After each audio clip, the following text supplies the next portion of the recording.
เขารู้ก็ให้เขาทำสิ Okay, so when it's boiling really good, the optional eggs, right? Just crack in there. You don't have to if you don't like egg, but for me, I love it. Dump that in there. And then your leftover meat, any kind. If you have lunch meat, turkey, whatever, shrimp, that you like, just dump in there. And then the noodle that we didn't put it yet, just dump in there right now. Like that.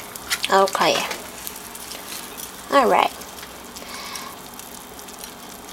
And we wait a little bit.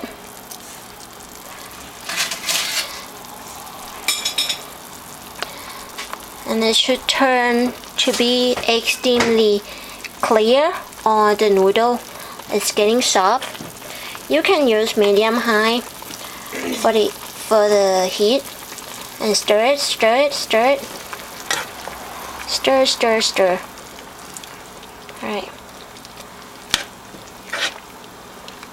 Now all the egg is cracked, noodle soft, all the vegetable look good.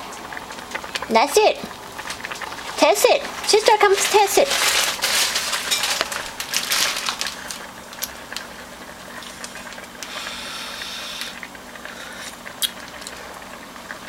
Good. Alright. That's all. We don't have. And we're done. I hope you have a happy birthday, okay? And you can do that at home. I'm gonna send you some of that. Alright. Bye.